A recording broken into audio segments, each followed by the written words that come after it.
Darren's shoes had more holes than thread. At 24, he'd been fired twice, owed rent, and ate bread crusts by choice. But one thing he had, curiosity. He'd watch shop owners count inventory, follow delivery trucks just to see where they went. Not stocking studying. He carried a notepad full of numbers, ideas, wild schemes. While others chased comfort, he chased patterns. Money isn't made, he muttered once. It's figured out. His friends laughed, but Darren stopped going out. Not to isolate, he was building something. Broke, tired, ignored, but quietly. Learning how money moved while the world wasn't paying attention. He tried everything: drop shipping, online ads, cleaning gigs. Most of it flopped. He failed fast, failed loud, then failed again. But each loss shaved off ego and replaced it with insight. Darren started noticing what worked. Speed, honesty, consistency. He sold phone chargers from a backpack at the bus stop. Then power banks, then earbuds. One day, a man in a suit bought 5 and asked, "You got a store?" Darren shook his head. "Not yet."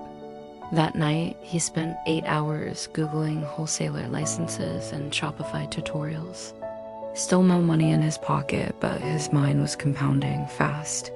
A year later, Darren's site had 3,000 orders a week. He still lived in the same studio, still wore the same faded jacket. But now, trucks came to him. Boxes stacked on pallets. He reinvested every cent. No flashy watches, no car upgrades. Just better suppliers, better systems. He answered customer emails himself, signed everyone with, "Thanks for trusting us." When his site crossed 1 million in revenue, no one threw confetti. He just looked at the screen, exhaled, and got back to work.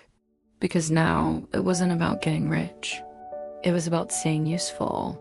Darren didn't show up on magazine covers. But every few months, he'd hire locals to build free libraries, repair playgrounds, fund laptops for kids. An anonymous donor, they said, but everyone knew. They remembered the guy with the backpack, the scribbled notes, the quiet drive. One boy asked him, "Are you rich now?" Darren laughed. "No, I'm just less broke than I used to be." He didn't build an empire. He built a life brick by brick, failure by failure. And in the end, it wasn't the millions that made him legendary. It was how he earned them with nothing but grit.